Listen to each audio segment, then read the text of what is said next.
everyone.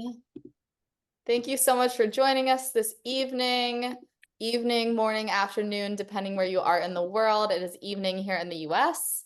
It is so great to see all of your beautiful faces, to have anybody that's joined us before joining us again, and for anybody that's new, welcome. My name is Sophia. I host these sessions alongside our beautiful co-host, Maria Hincapie, who is a NCS certified trainer. She is HeartMath certified. She is a meditation assist at Dr. Joe Dispenza's events, and she has been doing his work for 10 years, 10 plus years, honestly, at this point. So she is a wealth of knowledge. She is such an amazing asset for us to have. And we really love to have these sessions to come together into community, to connect, to deepen our practice individually, and to learn from others. So excited to have you all here. To get into some logistics before we get started, we sent out an email a few days ago with the option to pre-submit questions. So previously in the past, we've done all live questions. We're going to do a combination this time to be able to answer some questions for people that weren't able to make it live potentially. So we'll kind of swap back and forth between having people come up and ask their questions to Maria live, and then I will read some of the ones that we've had come through from people ahead of time.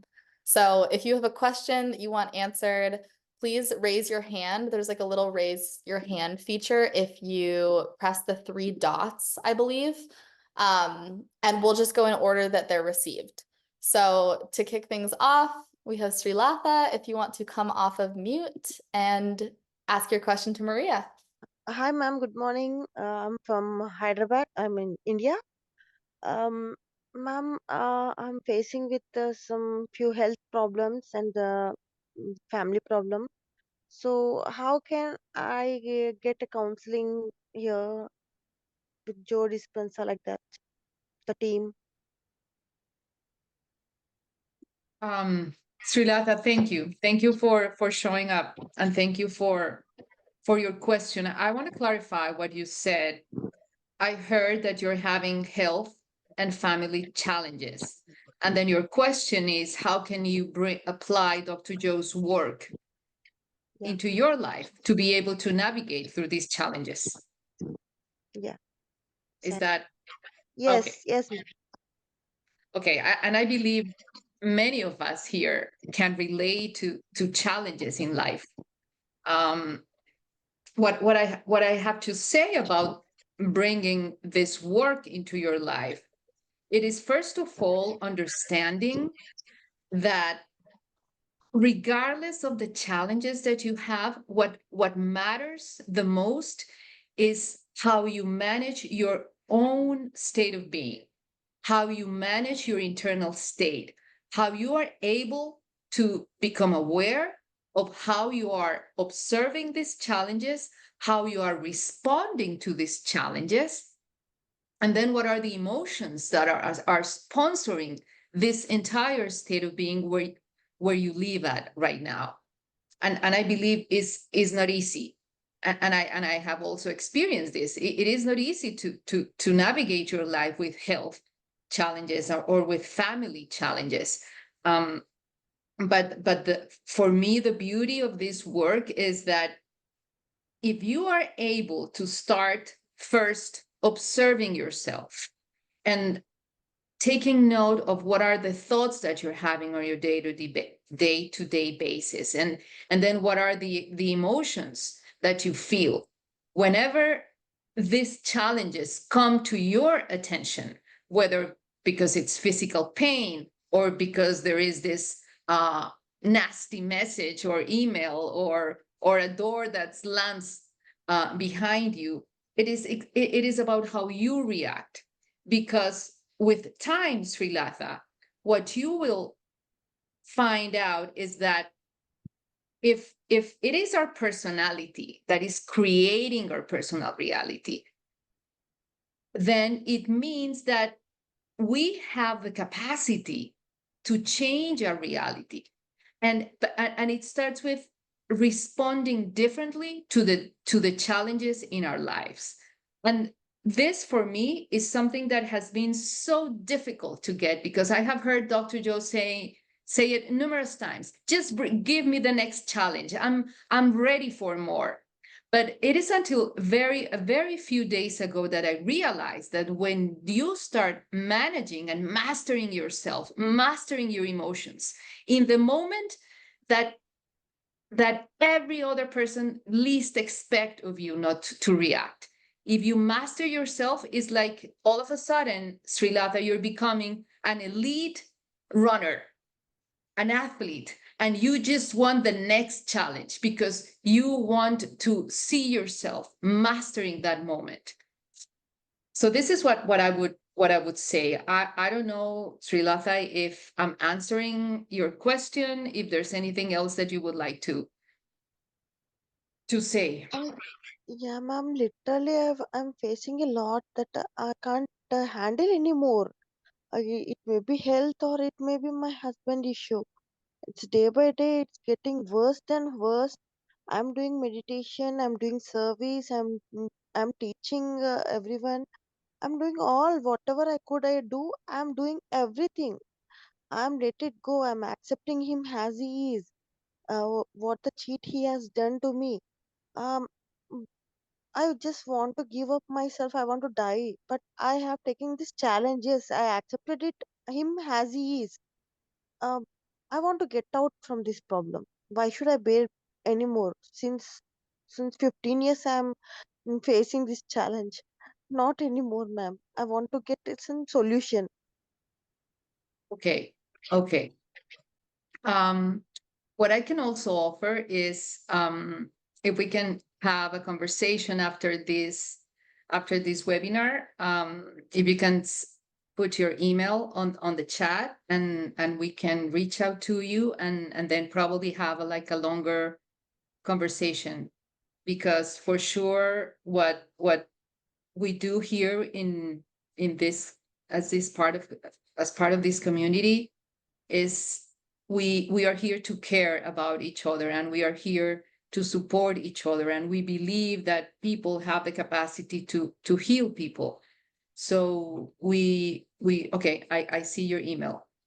So we're going to reach out to you and we can have like a deeper conversation, if that is okay with you. What I have to say before we switch to a next question is that where you are is probably where many of us have been in the past, and there is hope. Just know that there is hope. We just need to get into a formula where we are able to start making changes, and we are being able to start witnessing the evidence of those changes. Beautifully put, Maria. And Srilata, you have a amazing community here that loves you and wants the best, and we will definitely be in touch after this to continue the conversation on a deeper level. For our next question, I am going to go ahead and read one of the ones that we had pre-submitted. This is from Sean Fenn, and the question is, why do I have more negative thoughts than before? I feel like I do more meditating, but negative thoughts show up in my mind so quickly. That is a great question, Sean. Why do we have more negative thoughts? I believe that in the moment we start doing this work, we start observing ourselves more. We start spending time with ourselves more than we did before. So probably it is not that you are having more negative thoughts. Probably you're becoming more aware of your thoughts. And that is like a great victory. That is the first step to change and to transformation, becoming aware of your thoughts. The next step is, what are you going to do with those thoughts?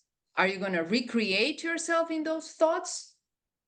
Because if you start bringing to your meditation practice, like, okay, what is this negative thought that I have? Then what is the emotion that is underlying or that is like the sugar coating of that thought?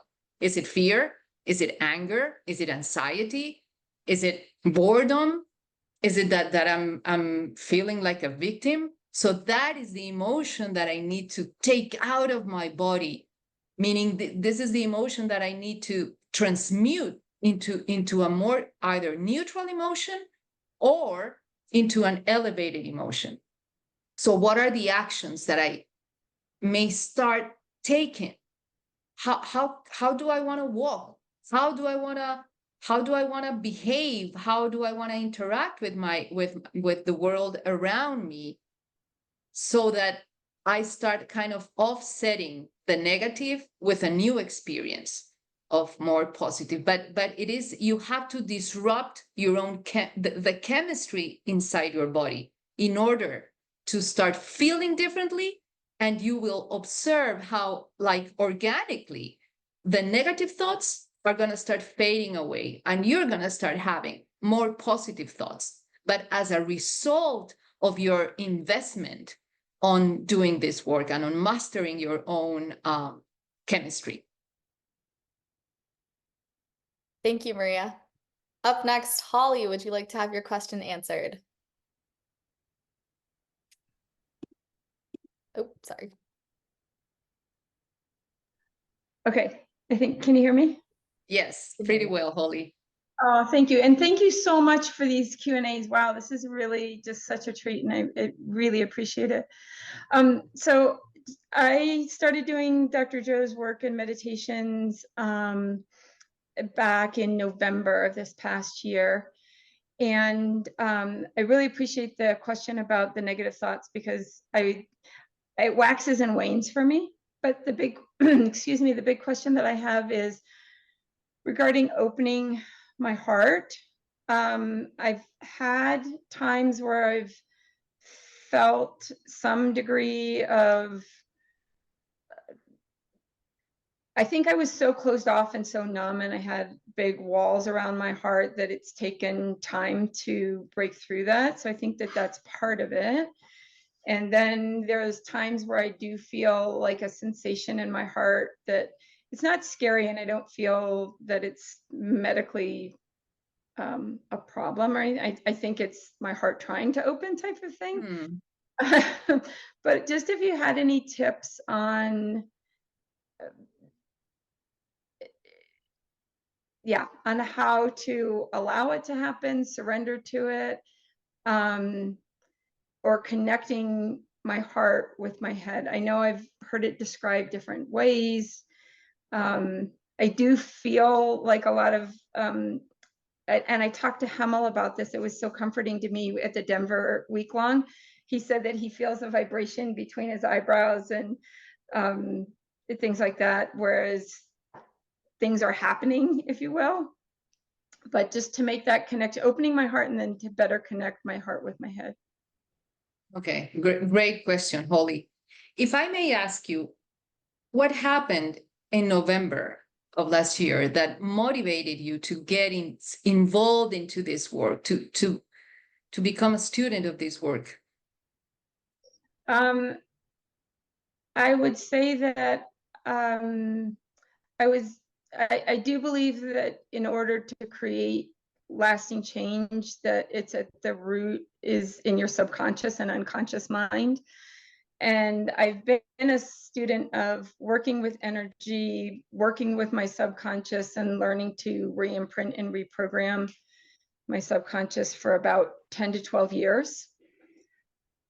And interestingly, I was introduced to Dr. Joe's work 10 years ago, but it didn't resonate with me at the time. So it was talking to a business coach that I had been working with, who also was doing Dr. Joe's work, that I took another look at it, and that's how.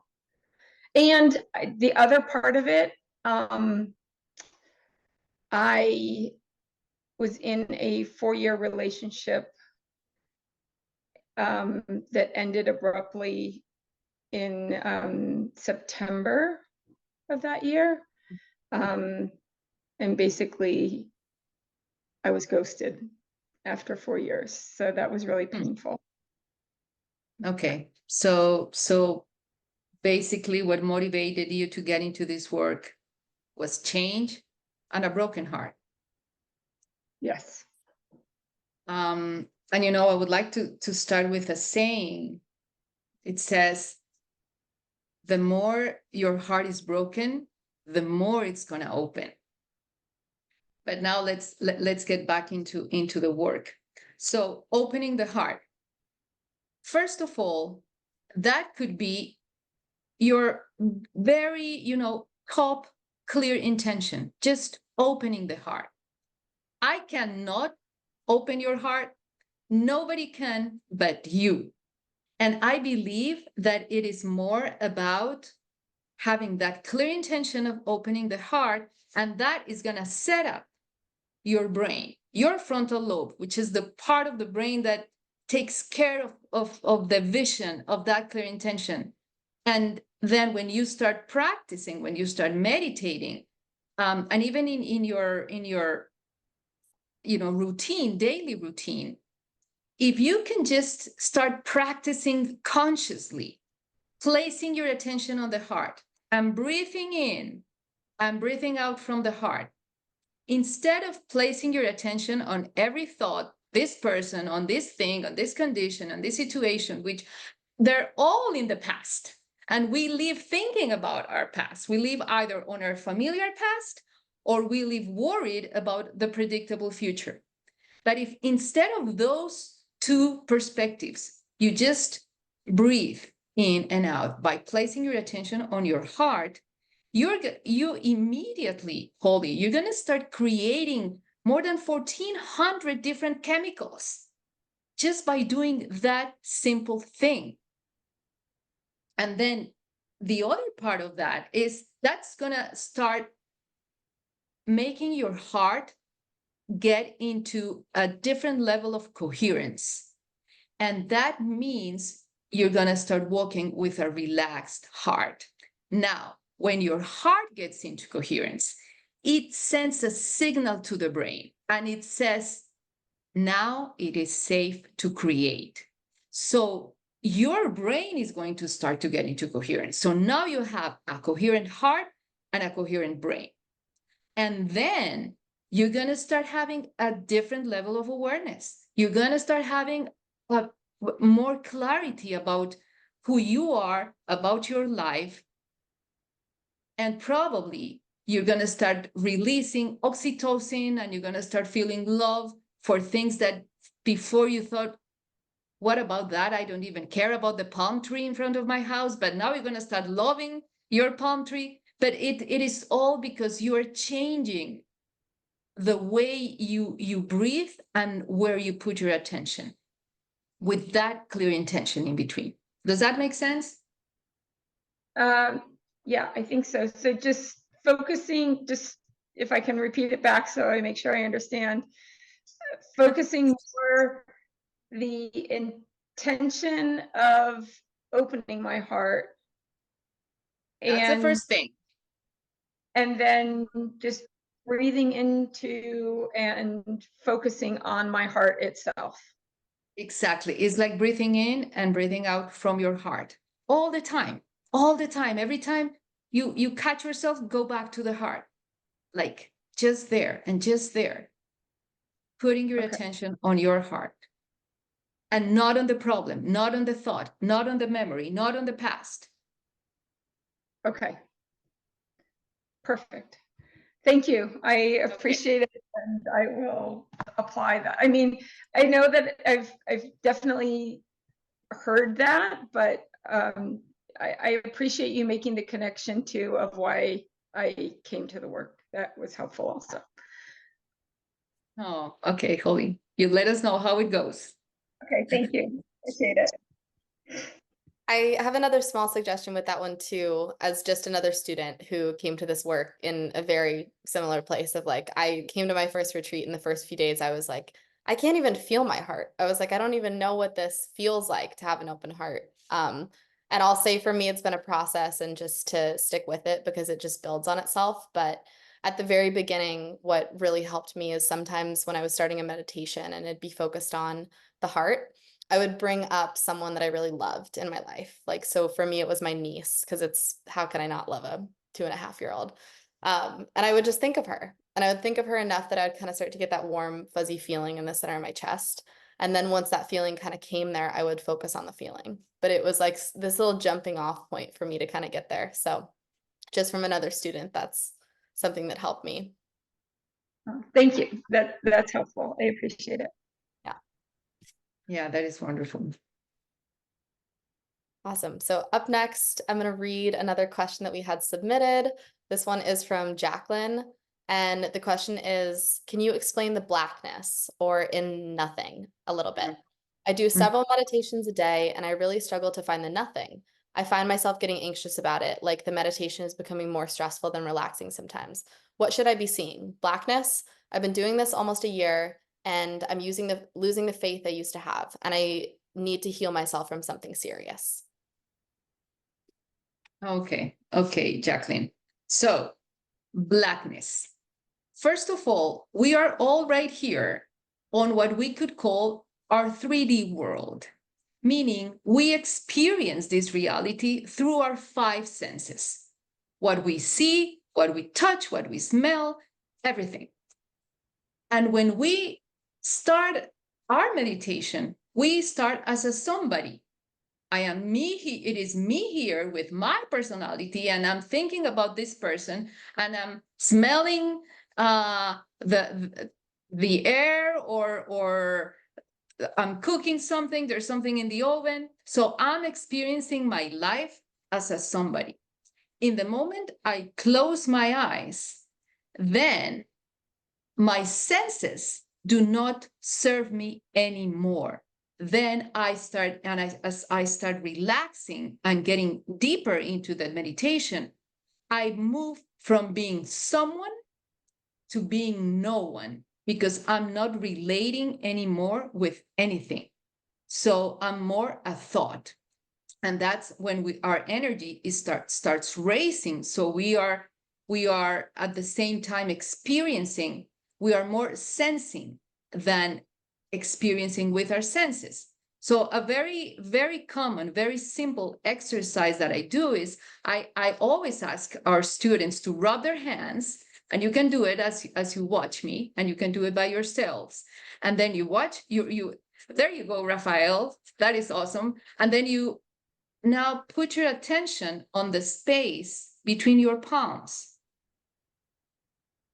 And you may even want to kind of feel that you have like an air balloon in between your palms.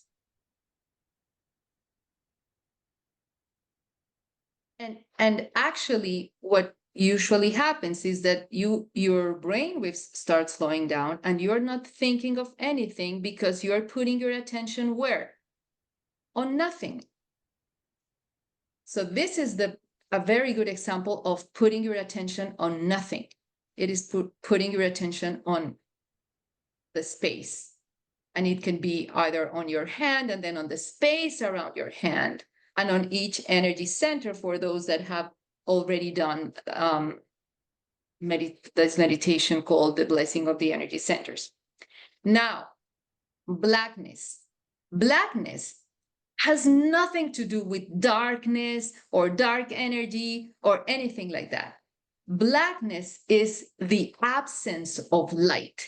So when you close your eyes, and you can do it also with your eyes open. If you open your focus and you try to grab the entire screen in front of you, or you look outside of a window and you open your focus to grab whatever you have in front of you, a park, the street, the trees, the cars, if you open your focus this big and then you close your eyes with your open focus, you're going to experience that blackness, which is the absence of light. For me, when I do it, that's my own interpretation as a student of this work of the space, of the quantum field. And the more you linger in that space, the more you relax in that space, then the more you are connecting with that energy, that frequency. So that's what I would have to say. Wonderful. Thank you so much, Maria. For our next question, let's go back to a live one. Audrey, if you would like to come off of mute and ask your question. Hey, thank you. This is a little bit building on Holly's question. I noticed at the Denver retreat, which was my first one this year, that I had a lot of expectations or preconceptions of how any of this work should appear to me. Energy is that same thing. I guess the question is on opening of the heart, which I also seem to have issues with. I was even trying to come up with an example of like my kid when he was born or whatever else. It's not really bringing those feelings. So I guess the question is, I'm guessing it's more just a matter of practice of until you can start generating those feelings, or is it just how I'm thinking it should appear? Like, can I have an open heart without having that specific feeling, or is that just what's going to come up as you get better at it? Okay, Audrey, thank you. Thank you for bringing that up. I think it's super important, and I believe many of us can relate to that. There is one important thing here, and this is knowing that our brain, we have different brain waves depending on how relaxed or how awake our brain is. When your brain is like super awake, we call that beta brainwave patterns. And when you're in beta, you're alert and you're thinking, and your analytical mind is sitting on the front row and is, leading the show. So that's when the question comes, am I doing this right? Am I doing this wrong? She's getting deep. I'm not good at this. So that is part of the game. So if you start relaxing, and for some of us, we relax very easy when we are sitting with our eye shades on and on a meditation. But for some others, the walking meditation is like the best thing, because actually you're going to open your focus to the park in front of you, and that itself is going to make you slow down your brain. So again, what we really need to do is to slow down our brain waves. And how do you know? Because maybe you start yawning, maybe you start relaxing, maybe you start analyzing less. Your analytical mind, when you go from beta to alpha, your analytical mind is going to leave, is going to go to bed. And that's probably a very important part of this. And then the other thing that I wanted to add is, and actually Dr. Joe, he drew on that whiteboard in Denver that really caught my attention. He drew like the silhouette of a human, and on the head, he said, this is the 5% conscious mind. And then on the body is a 95% subconscious mind. So actually, for me, like taking, Audrey, the attitude of a little girl that is going to a summer camp, and you're just excited. You don't know what you're gonna see. You don't know how you're gonna experience anything, but you're just happy for the experience, for the opportunity of kind of knocking at that door, kind of piercing through the tiny door to explore the biggest, largest part of you that you're not even aware that you are. Because if we are only 5% aware, oh my God, how much can we explore and discover and play, without expectations, because actually we don't know. And falling in love with that, with I don't know, and I choose to love that. Does that make sense? I think so. So you're going to know one way or the other, it sounds like, as you proceed. So stop taking score. Don't worry about it, what it will or won't look like, and just dive into the experience, which is what it was sounding like. Right. And it's super Perfect. counterintuitive. It is actually the opposite of the way we have been wired, to have it all under control, to have everything super clear from A to Z. And now it's the opposite. It's totally the opposite. Thank you. You're welcome, Audrey. Thank you for your question. Up next, I want to read one that was sent in the chat from Consuelo. And it says, I want to ask about something I've been feeling lately in meditation. Last year I was meditating and my body started shaking. I wanted to ask if this is normal. I feel the energy flowing and afterward I feel really good, but I wanted to check if this is something one can experience when meditation, that the body shakes. Consuelo, I think you're going to make more than one jealous, because when we are talking about mind, body, brain, body work, we have to talk about energy. And one important fact here, Consuelo, is that every atom is made of 0.000000001% matter. And that means that 99.9999999% of every cell in our body is energy. And you are made up of cells. So your body is more energy than matter. And the fact that you're just sitting, you're the girl next door that just started meditating a few days ago, and all of a sudden you're already feeling the energy in your body, I can say, good for you. Keep on doing the work. It means you are super open. You're super easy with energy. And let me tell you, it is your nervous system that is getting a blast of what you're doing, because you are actually allowing the energy to move. With that, you're probably raising your energy, and you're creating like a beautiful, beautiful reality for you and for those around you. So just keep on doing the work and send us some energy. Thank you.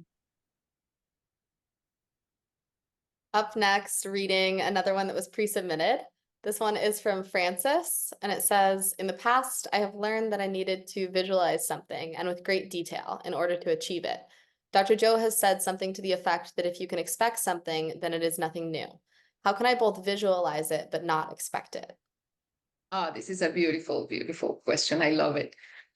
I have been, you have no idea how many hours I've been thinking about what is my vision, what is my dream. But so should I expect that it's going to happen? But then the emotion of not having it, how is that going to happen? So there is one thing that I have come up to realize, again, as a student of this work. One thing is your current reality. You live in a past, present reality. You are somebody, and what you have in front of you, it's what is real for you. Okay? Now, Francis, another reality or another, let's say, another movie here is your vision, your dream, is that thing that you have been longing to become or to get or to buy or to meet. Whatever that is a vision, is that intention, is that new box where you live as a future self. And that is something that you are creating every day. You cultivate that reality every day. But you cannot play the game of cultivating it and then opening your eyes and saying, it's not happening. Because you start jeopardizing your own creation. If you really, really want something in your life, you gotta fall in love with that. Second, you gotta believe that it is a possibility, and you gotta, love that potential. Tune into that possibility more and more, but keep it sacred. Keep it as something that that one day is going to happen. When? We don't know. So that's when you need to surrender. That's when you need to leave behind any expectation. To just fall in love with that reality. And it takes, Francis, if you ask me, it takes a lot of humbleness, but it also takes a lot of determination. May you not allow anything to get in between you and that version of you that has that potential, that holds that vision, that is living that dream. So that's what I would say about that? It's very powerful. And jumping on the back of that too, we have kind of like a follow-up question that I just saw in the chat. And it says that Dr. Joe says to have an intention when meditating, but I also hear him say, don't try to make anything happen. I'm trying to understand how those are complementary and not contradictory. And I think it goes on the same lane of what we were talking about. You have your dream, and we have every right to have our dreams. But when we put the condition that it needs to happen in this way, with this person, at this hour, in this moment, then our emotions are not at the same state of that dream. If that dream came into fruition, what would your emotions look like or feel like? I would probably say you will be filled with joy. You will be like so happy with your life. Probably in that moment, you wouldn't want to be anyone but you. So that is the state where you have to keep yourself into. That is exactly where you need to play that game with humbleness, and also with courage, and with a lot of determination. This kind of work is a full-time job. And I don't know, many of you here have had like a full-time job. And this kind of job is not, when you had that job, isn't that so you show up only on Mondays or then on Sundays and the rest you chill? No, you really have to work. And that is a daily practice, because it is about you falling in love with that future every day. I love that. I don't think you could have put that better. So thank you. Up next, I really want to go back to a live question. So I see that we have a hand raised. Renato, if you want to come off of mute. Hello, and thank Hello. you for organizing this event. Um, I I I have a big concern about. I usually do the morning meditation, and every time I try to attach with one thought or one behavior, I usually change it, because I say like, no, no, no, no, no. This thought is much better than the one before, or this behavior is much better than the one before. So I keep like transforming it, and I don't know how to um I don't know how to do the best for it. I hope I got understood. But and I have a second question, which is, what is a quantum jump, and how is that related with Dr. Joe's work? Thank you. Okay, Renato, you are being tough to me. So the first question is, or to your first question, what is your intention on doing that morning meditation? What is it that you want? Well, first of all, improving my health condition. Okay. And second? Wow. Improving confidence on myself. Okay. And they are somehow connected. So one important thing about this work is this work is not for us to heal. This work is not for us to become millionaires. This work is about change.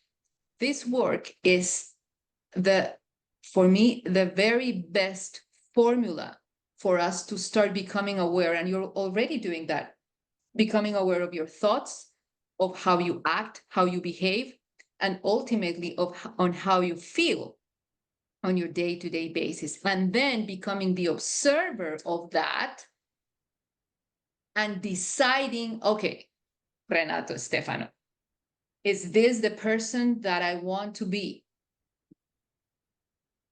What is it that I'm doing that I'm now becoming aware that is a habit and that I believe that I cannot stop doing, even though I know it's not healthy for me? And how do I want to think? How do I want to behave? And how do I want to feel? So that itself, if you can create like a habit of writing it down before you get into your meditation. So you're starting in a think box. So here you're writing and you're, okay, this is who I've been, what I've been thinking, the behaviors that I have. This is who I am right now. Now, who is that person that I want to become? Okay, perfect. So you are very clear in your think box of what you want to do, and then you get into the meditation. That's your play box. In your play box, you're not thinking, you're not analyzing it, and you're not upgrading anything. You're just relaxing, focusing on the music, just following those guided meditations and surrendering to the experience. What is going to happen is that in that process of change, your biology is going to change. Your neurocircuitry is going to change, meaning your thoughts. Your neurochemistry is going to change, meaning your feelings, the chemicals in your body. Your hormones and even your gene expression is going to change because you are different. So that is the big game here. It is the awareness of who you want to become and who you want to leave behind. And that is that personal, intimate process between you and you. Make sense? Okay, and then about the quantum jumpstart. Sophia. Yeah, I'll jump in on that one. Please. So quantum, obviously we pulled from the quantum field, from this invisible field of energy that we're all interacting with, and that Dr. Joe talks about so much. So that's part one. And then part two is the jumpstart, kind of like the same way that you would jumpstart a car. We wanted to create an outlet for people to be able to come together in community to continue their practice, to deepen it, to get back on the horse if maybe you've been meditating and then stopped for a little while, like just to have these sessions every so often that help kind of like kickstart our practice. So that's where the inspiration from the name came from. Thank you. Thank you. Thank you, Renato. Awesome. So we have time for about one more question. And then after this question, we're going to do a group meditation. Tonight, we're going to do Dr. Joe's Generating Empowerment, because what better way to end summer than in our power and aligned with the futures that we want to create. So for our last question, Angela, if you would like to come off of mute and have that answered.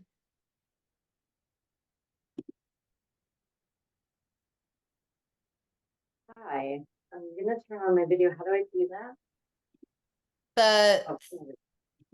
Okay, awesome. Okay. So I was, can you hear me okay? We can hear Yes, we do, Angela. Thank you. Okay.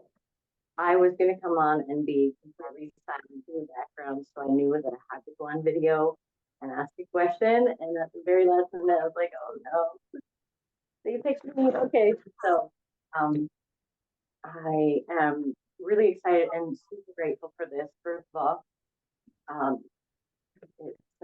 it's been quite a journey. So I'll just keep it short. I've really had, the universe has really pushed me into getting daily meditation. So I've been doing that for about a month and a half, almost 2 months. And so for motivation for other people, I wasn't really feeling a whole lot. I was seeing some things, getting some like answers and things like that. But then I had some things come up that normally would trigger a very strong PTSD, kind of like terrorize me for a few days. And if those like hard things didn't come up, I wouldn't have known that in the background while I was meditating, that these things like self-worth and self-love and everything that I've worked so hard for. I've been on my healing journey since I was 21, and I've been working so hard to attain these things and done everything. to like, oh, let's clear that out of the way. And without these hard things coming at me, I wouldn't have known, without the universe bringing, things that look bad or terrible end up being really beautiful things. And but one, so I was watching my grandson, and my grandkids really tuned me into love. So he was sleeping and I was meditating, and I started to, for the first time, get these waves, and it was amazing. I was like, oh my God, it's happening. And it was amazing and beautiful. And my daughter had to come home while that was starting. And it's, to my surprise, become a very strange thing where she is very, very. Angela, I'm having trouble hearing you. If you can speak a little bit louder, and also if you can take us to the question, to what is motivating. Yeah. Okay, I'm talking to the issues and I'm going on a train. Okay, so no, that's okay. So I had that. That's okay. I had that reaction, and I was very surprised because they're used to energy. I've done Reiki and things like that, and so right now she doesn't want me near the grandkids, which is very shocking, surprising thing. So she's going through something. I know it's on purpose. I know everything is. I understand, but is there any advice you could give when something like that happens? And I used to have seizures, so it may have triggered her. So any advice on when it happens and it's upsetting to somebody? Is there anything that you could say, or just give it time? Because I know in time she'll know. Oh, that is a beautiful question, Angela. What can we do when we trigger someone, especially when it's someone that we really love? What can we do when that happens? Right? Is that the question? Yes, that's the question. Like to offer a question on top of that. How did you feel when your daughter reacted in that way? What happened inside of you, Angela? Initially, she was kind of excited for me, and I feel like maybe something set in later, or fears or whatever. And then so when she had explained how she was feeling, but Angela, my question is, how do you feel about all this situation? Do you feel guilt? I think. Do you feel pain? No, I would normally feel terror. I feel like a little bit uncomfortable because, just this, that she's feeling that way, which normally I would be so engrossed in this. Right. The thing is, we cannot change how other people feel. We don't have that control. We barely have some control on how we feel. But what I want to invite you to do, Angela, is to go inside of you and observe how are you feeling. Because if you're feeling guilt, if you're feeling shame, whatever you may be experiencing, actually, it is very easy to say, I hurt my daughter. I hurt her. And that is something that a mother can barely carry with her. And the most important relationship here, Angela, and it may sound selfish, but the most important relationship, Angela, that's between you and you. And if you can still love you, even after creating that reaction in one of the most beloved persons in your life, if you can still love you when that happens, then now beyond love, you are practicing self-love. And that self-love is going to take you. So see how the chemicals in your body may start changing, because from self-love, it is very easy that you shift into compassion. And then you will feel compassion every time you think about your daughter. Not shame, but compassion. And then that emotion is probably going to take you to another emotion like appreciation for who you are and everything you have done in this lifetime, to be able to figure out how to deal with PTSD and with every experience that you have had to deal with. And that energy, you're going to radiate it to her too. That we cannot hide from the good energy, you know? We just need to feel it and radiate it more and more. And her, I mean, she is in her own process. And there's a moment where we have to really respect other people and other people's opinions. We cannot change them. We can definitely make a difference by changing us and by mastering our own, thinking and feeling and feeling and thinking on a daily basis. That's the best you can do. Okay. Yeah. And you have full control on that, not on her. Yes. Yes. Thank you so much. Thank you, Angela. I know I said that was our last one, but I had a message come through the chat and somebody submitted their question ahead of time, and I just want to get to it since she took the time to submit it. So Maria, if you'll take one more. This one's from Susan. And it says, I find it challenging to surrender. Apparently, I'm a much more fearful person than I realize. How can I release this fear? Any tips would be greatly appreciated. Okay, I think that is great. The exercise of surrendering. What I would say, and I like to compare surrendering to love. When we talk about, let's say, hate and love, when we feel when we hate someone, hate is like the separation from love. It's not the absence of love. Now, when we talk about surrender, is the separation from trust. So the work really is about building and working on creating more experiences, on teaching your body how to trust more. So the energy of trust is gonna go up. And the more we can trust, then the more we can surrender, because they are one at the side of the other. If I don't trust in myself, if I don't trust in my own capacity to create a future, how will I surrender to a future? There's no way I'm going to surrender. I have to have control of everything.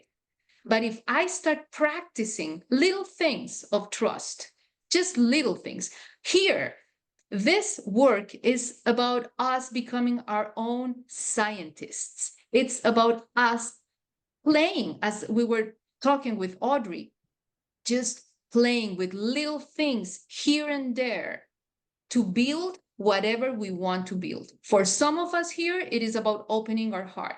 When? In the moment that we really don't want to open our heart because we have every single reason to close our heart. That is one game. The other is, okay, if my practice is about surrendering, so let's start practicing exercises where I can put my body into a little bit more of trust, but real trust. And then how I would close this is choosing what you want to surrender to. If you want to surrender to your current state, if you want to surrender to something that you believe that you cannot change, it is one thing. But the other, if you start creating that beautiful dream that you have there that has been locked, and then if you start surrendering to when it's going to happen, that is something that you can also start practicing. Meaning, like, you know what, you just raise your shoulders and you say, it's going to come wherever it's going to come. It's not up to us. And then that is developing a trust, a sense of trust on something that is bigger than us. It is, for me, I always think about this. If this universe knows how to run the planet so well. Like, I have never heard of any planet running out of orbit or the moon maybe jumping in the ocean. None of that has happened. And if I am part of this all entire universe, maybe what if I surrender to that bigger intelligence? There's something good that's going to happen that it goes way beyond my little mind. So that is also, for me, part of that trusting in something that is bigger and in the perfection of what surrounds us. If that is outside of us, it can be inside of us too. I think that's a really powerful message to end on, and something I needed to hear personally.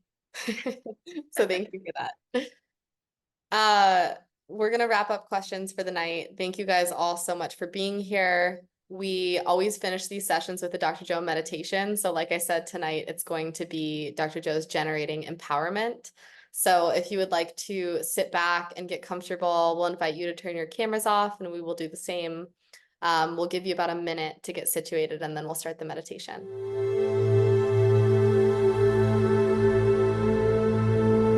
Eyes closed.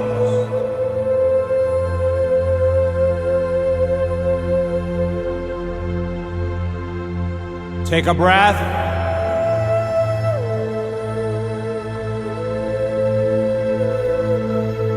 For love. Into your heart.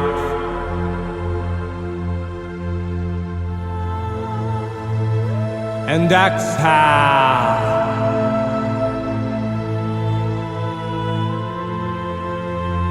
And relax.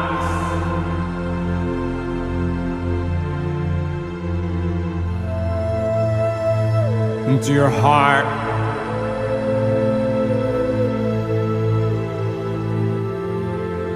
Feel it.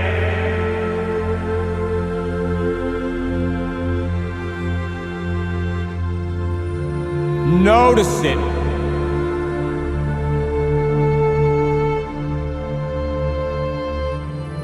Your heart.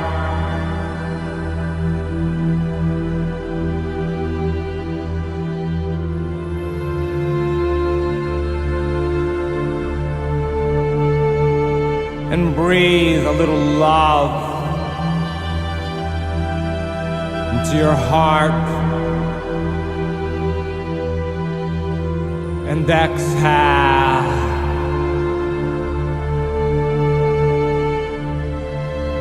And relax.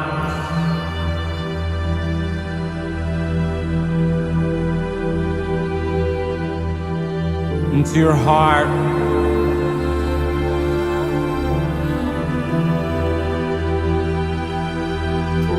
And breathe in for love. To your heart.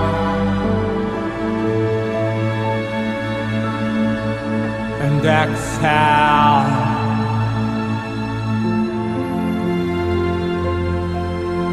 And relax.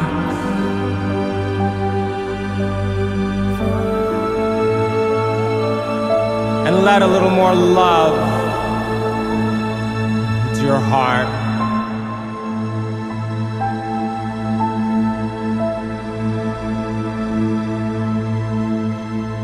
Breathe for love into your heart. And exhale. And relax.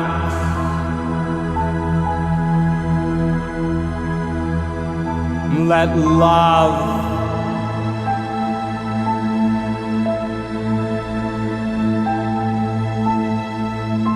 into your heart.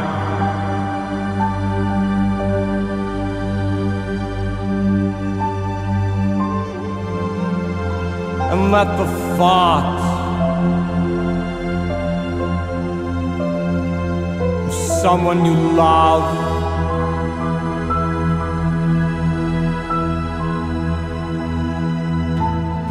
bring up the feeling of love.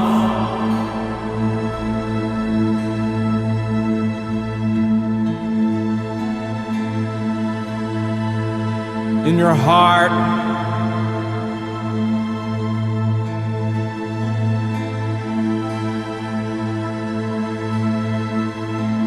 Feel it.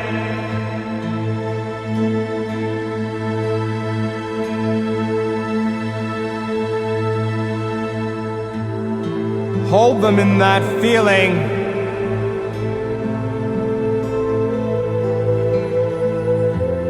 In your heart.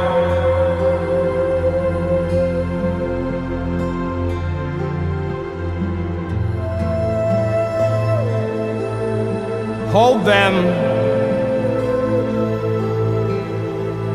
in your heart.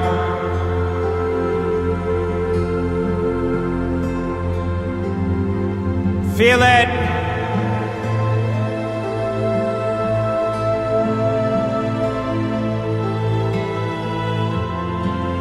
Now put their heart in your heart.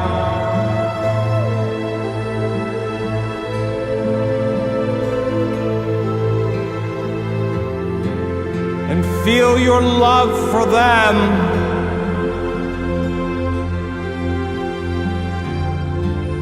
In your heart.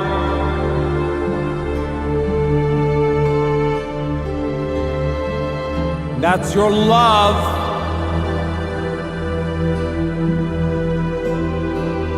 You're giving them.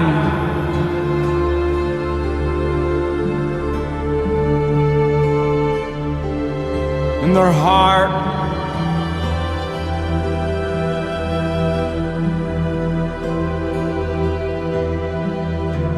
Feel it.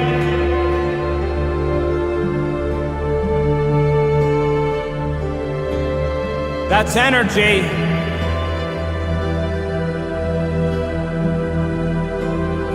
In your heart.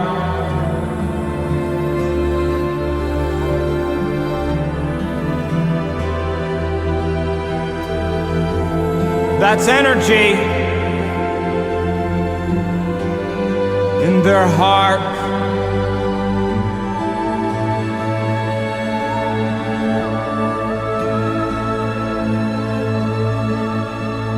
That's your energy.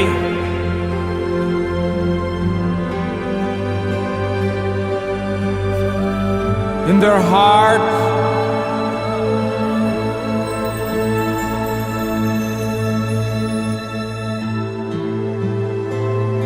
That's love.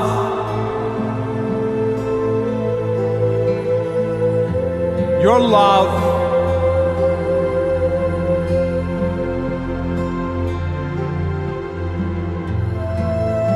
In their heart.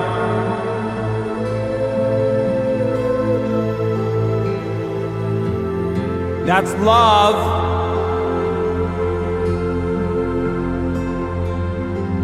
In your heart.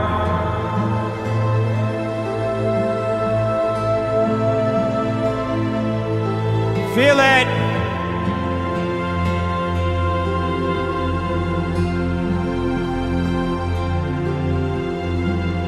Experience it.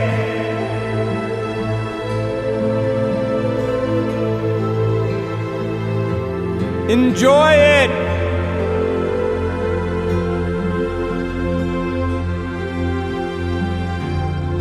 That's the love you want them to feel.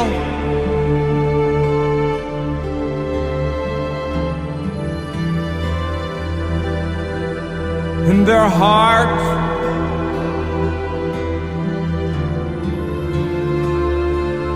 Feel it.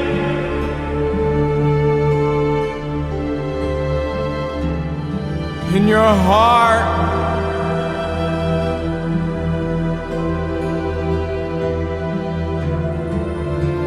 Feel your connection to them.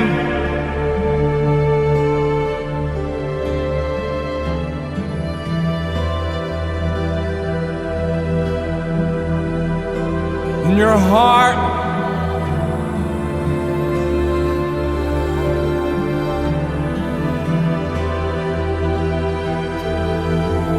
one heart.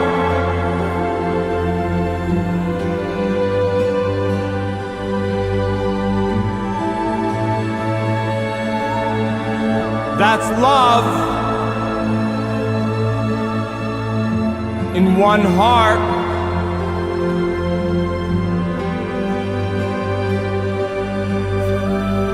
Feel it.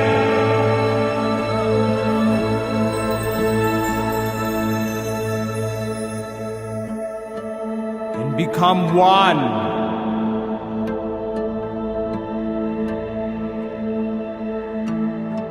In your heart.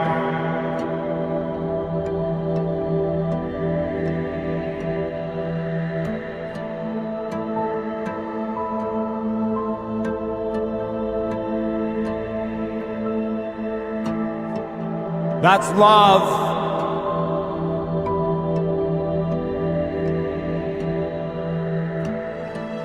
Your love.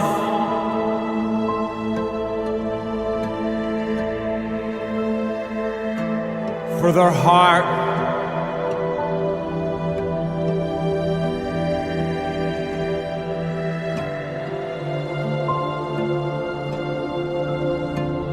That's your love.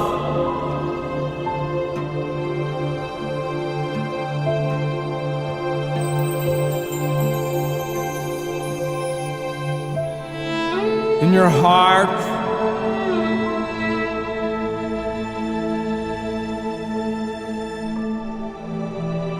Feel it.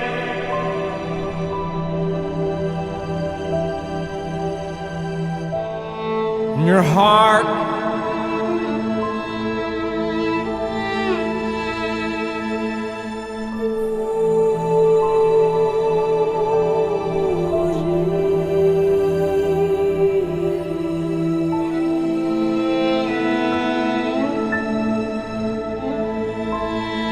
That's energy.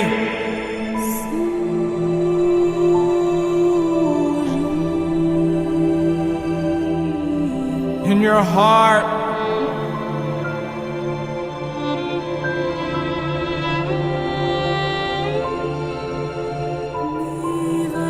That's a little more oneness.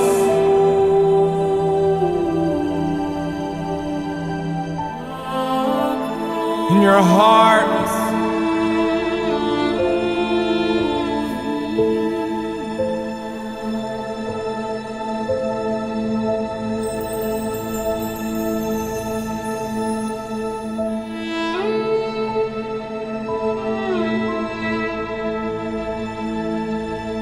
That's your connection.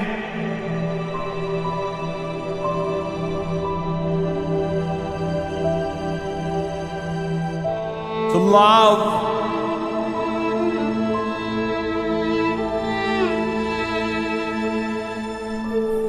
In your heart.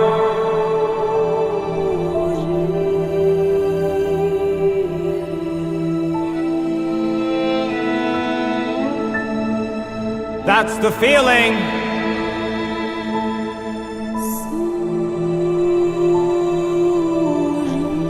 You want people you love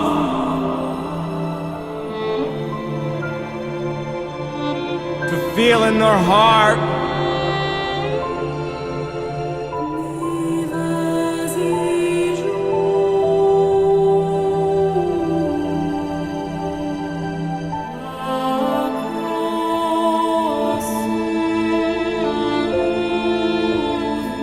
And remember,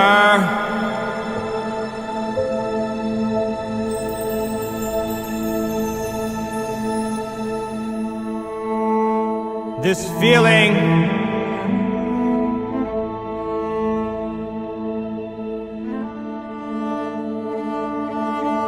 know it by heart.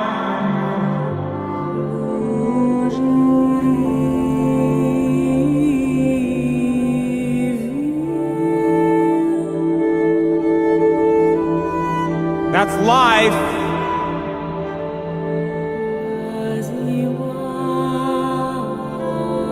In your heart.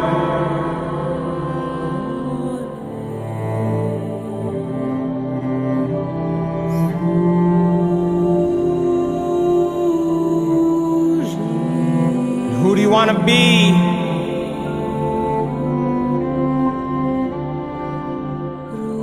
When you open your eyes,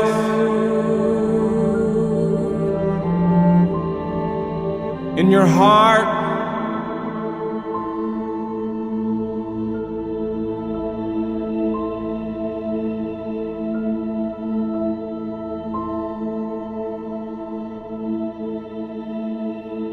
feel it.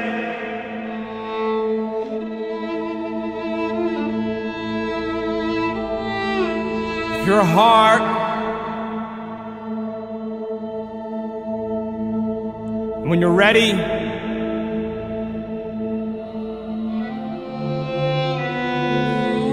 can open your eyes.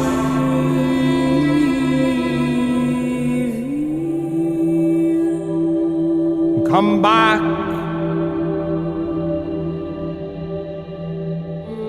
to the realm of space and time.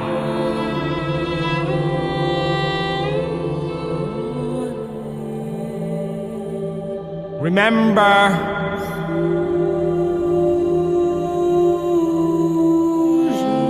there's love in your heart.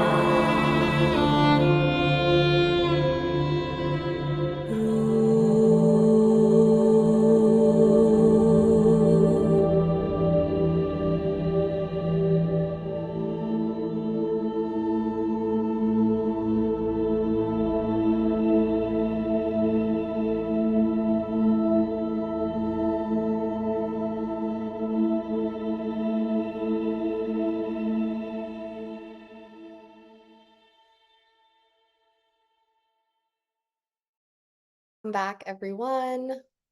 Give you a few moments to get situated. It was so great to have you all here with us this evening, morning, afternoon, again, depending where you are in the world. Maria, thank you for being here as always and for being our wealth of knowledge. It's such a blessing to have access to you and your expertise. It is a true honor to be surrounded by this beautiful community. And we are all in the same place. We are in the place of being students of this work. We are seekers of the truth. And most of all, we are change makers, because that's what Give to Give is about. Absolutely. And that meditation we just did was Dr. Joe's Generating Empowerment. It's available on his website if you would like to purchase it. We do these sessions every other month. So the next Quantum Jumpstart we'll be doing is in October.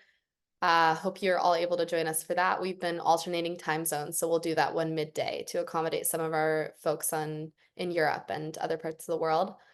And aside from that, we have our September webinar is going to be centered on our work with Indigenous Americans. So if you'd like to come for that session and learn more about that program and the work that's being done, would love to have you there as well. They're all always complimentary, and we'll finish that one up with a meditation too. And last but not least, we are just a community-powered nonprofit. So we were started by students of Dr. Joe's work. We're able to bring his work and others like it out into the world thanks to many people on this call, thanks to our amazing community. So if you feel inspired by some of the tips and tools that you heard tonight and want to support others in having access to that, I sent the link to donate and to learn more about the work we do in the chat. Thank you all again for being here. Thank you for your insightful questions, for your presence, for your hearts. It's so special to be able to connect like this in community. And Maria and I were saying before the session started that we've just come to look forward to these so much. So really appreciate each and every one of you, and we will see you next month. Thanks, everyone. Bye.